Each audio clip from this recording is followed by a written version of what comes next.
Hi, Krishna Iyer with the Iyer Think Tank in Delray Beach. This is part two of my Beyond Hypocrisy podcast. I did the first one earlier, and I, gave a discussion of the headlines. But so we were talking about George Bush and his use of the media as a weapon for selling the wars that of aggression. He always used to say that he wanted to do naked aggression. He wanted to do naked aggression against different people. And that naked aggression is what we will talk about. The idea is make America number one. I mean, that was the goal, make America, the best. He reoriented its massive domestic problems towards war. And there was a recession that began in July 1990 and showed us no signs of terminating by the end of 1991, making George Bush, more interested in war and not interested in domestic success. Another Hitler. Whenever the U.S. establishment pushes somebody to the top of the hit list and wishes to mobilize the public for a program of destabilization and aggression, a demonization campaign is unleashed. For the Reagan replacement of concern over human rights with terrorism as the heart and soul of U.S. foreign policy in 1981, Gaddafi was brought online. He was a dark-skinned Arab, anti-Israel, in support of the National Liberation Movement, inclined to rhetorical excesses, and a sponsor of terrorists.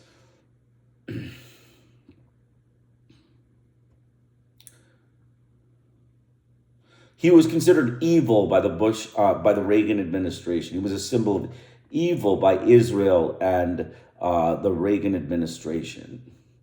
But in general, he was hardly competitive, according to Edward Herman. He was hardly competitive with the United States and South Africa in this respect.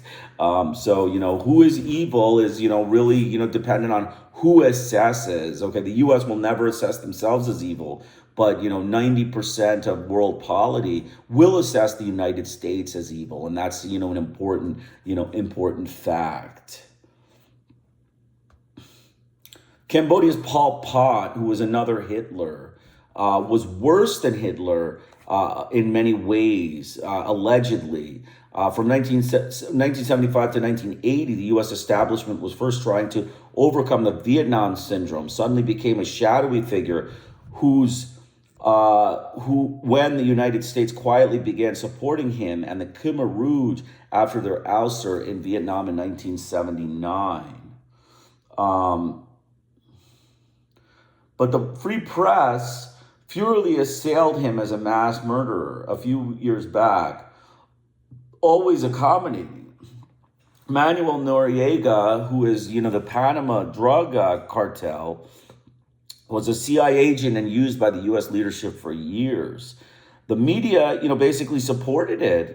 They supported it. It was accorded. The fact that he was a drug, cartel person was never given attention in the media.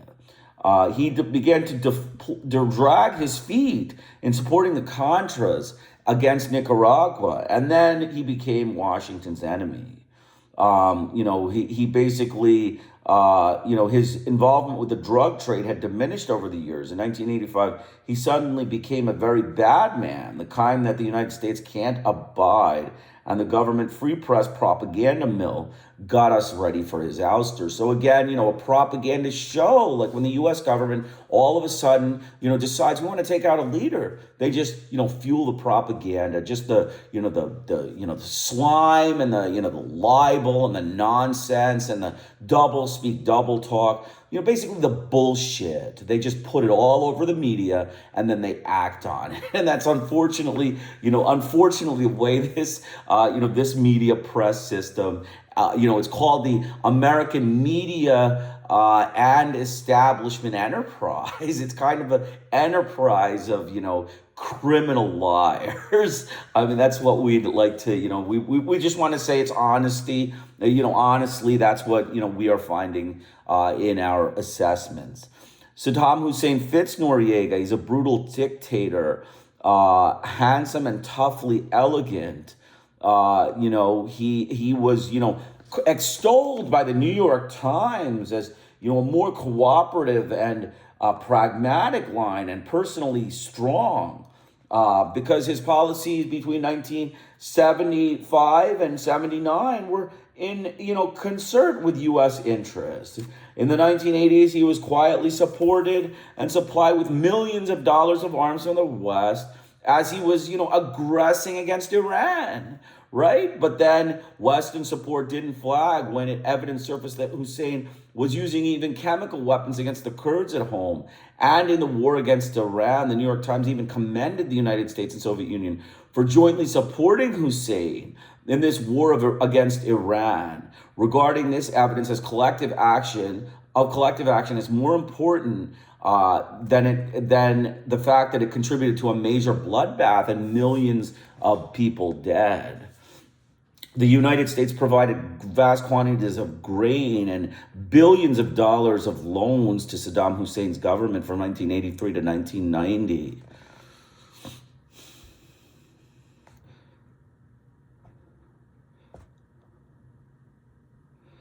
The compliant free press and the U.S. officials, finally, when, Saddam decided to attack or occupy Kuwait, were focused on an indignant attitude towards Saddam Hussein. Long, obvious, ugly features and military capabilities were, suspect. And suddenly Hussein was elevated to the top of the U.S. hit list. Okay, so you can see that the media press and its propaganda, criminality, this, criminal liars of the, the American media and their, American government, bosses, I would say they're, mafioso bosses of the U.S. government. They just peddle lies. And, with Saddam Hussein, he was great for some time. And then all of a sudden he was, a terrible guy. We have also, another, interesting fact. We have, what we call naked and properly attired aggression. This I found rather humorous. Naked aggression is when, someone like, the Vietnamese defend themselves against bombs by the U.S. And properly attired aggression is when, our, senators and, president come out in nice suits and, destroy, infrastructure, destroy civilians, murder civilians. That's the difference. It's just a kind of a semantics. The U.S. government calls anybody who, is not, white as committing naked aggression. And anyone who is white in a suit, who, a sewage uses war to, enact its quote unquote strategic aims is, a properly attired aggressor. And, that's really the difference. Aggression is bad business, but calling it naked aggression means we intend to do something about it. Our own aggression is in Grenada, Panama, and the Dominican Republic, and Indochina were, of course, properly clothed in a cloud of justifying rhetoric and given our power and propaganda muscles. They were not even designated aggression by the Western intelligentsia and the press. So this is 3 places: Indochina, Dominica, 4 places, Panama, Grenada. Similarly, when states invade and occupy countries with our tacit approval, the invidious word like aggression, let alone naked aggression, is not applied. Indonesia's invasion of East Timor in 1975 occurred only hours after Ford and Secretary of State Kissinger was carried out by their tacit approval. UN actions to counter this aggression were nullified by U.S. lobbying and votes. And, a million people were murdered in East Timor.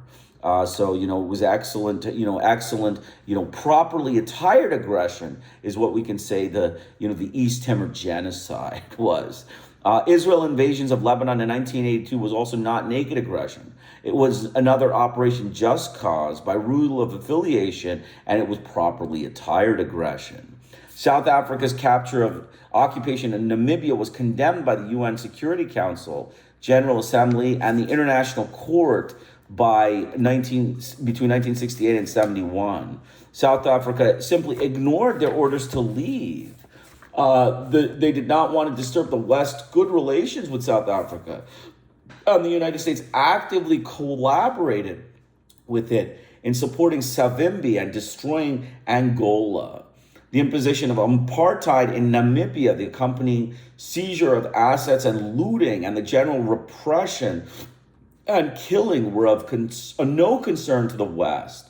And when the South African People's Organization, the National Liberation Movement, emerged, it was not viewed as a legitimate and given support. It was treated as a terrorist organization. So this, SWAPO was treated as terrorist in Namibia. Basically, who was responsible? Reagan Bush era. Basically Reagan, was pro South Africa. He properly attired aggression is a different matter. South Africa's illegal occupation of Namibia was the basis of quiet diplomacy and constructive engagement over many years. Apartheid imposition on the black population of Namibia was not intolerable, and UN Secretary General condemnations of its attacks on Angola were vetoed by the United States.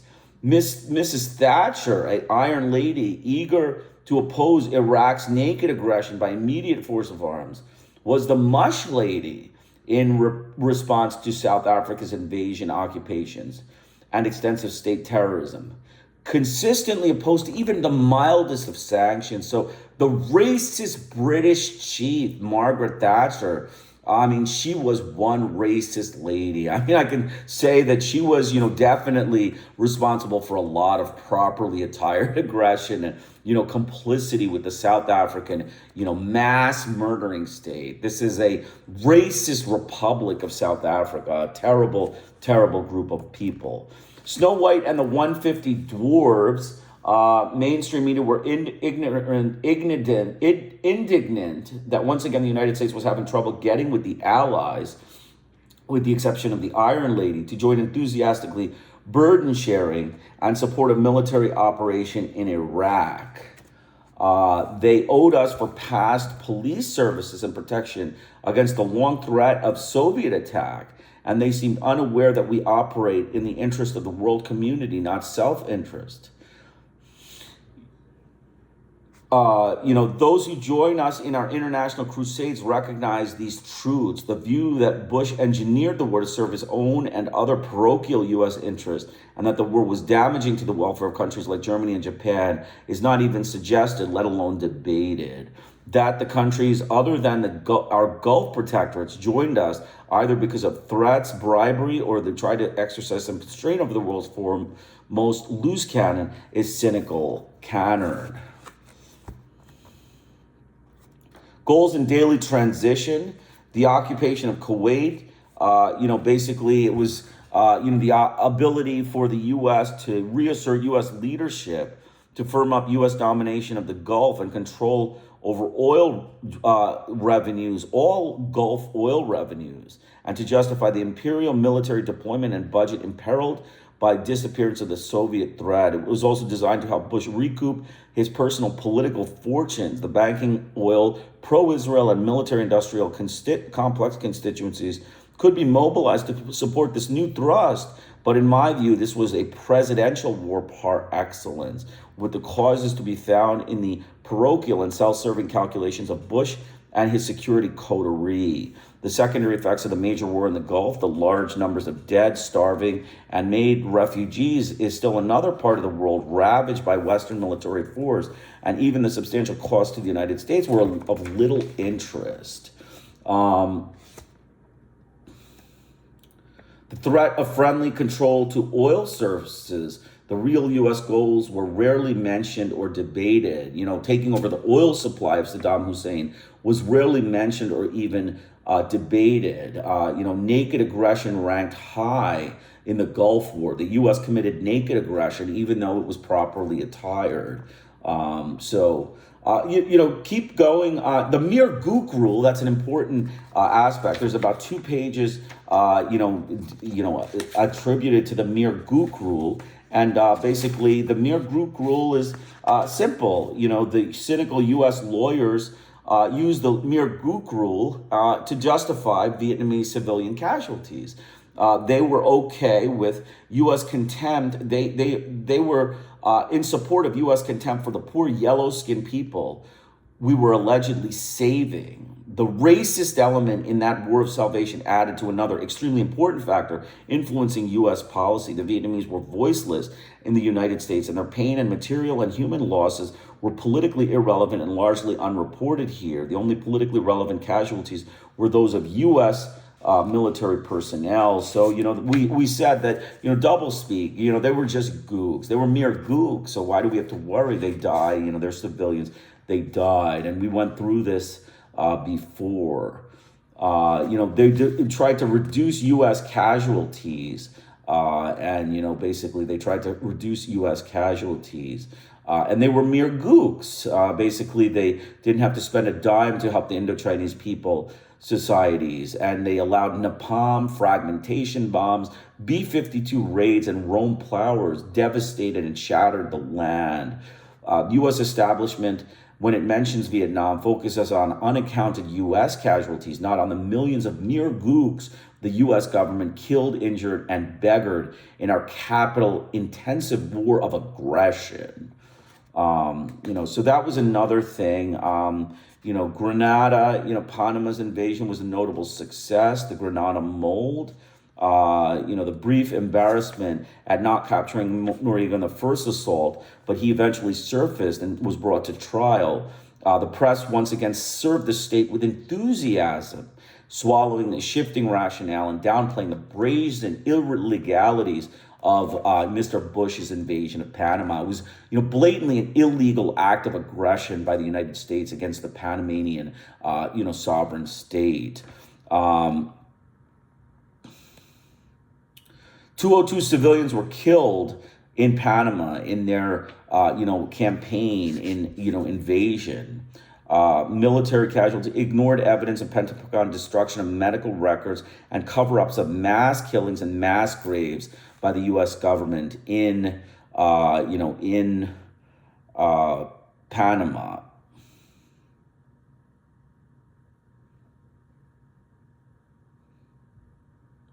So, there were mass killings and mass graves by U.S. military personnel in Panama that were covered up. Serious evidence points to thousands of civilian deaths and massive destruction in Panama. The United States shattered a poor society, and in the case of the triumph over mighty Grenada, it was a success story. That is, there was a win, minimal U.S. casualties, and virtual suppression of what happened to mere Panamanians during the war. The media also dropped Panama from the news so that the U.S. failure to pick up the pieces of yet another victim we had saved did not cost Bush votes. It is basically understood the racist trope, little brown brothers always bring self-destruction on themselves. You have to accept our terms without concession or qualification. The Vietnamese had to accept our terms. Otherwise, we would, bomb you, basically. We would bomb you to the Stone Age. Saddam Hussein had to get out of his Kuwait with his tail between his legs, Cheney said.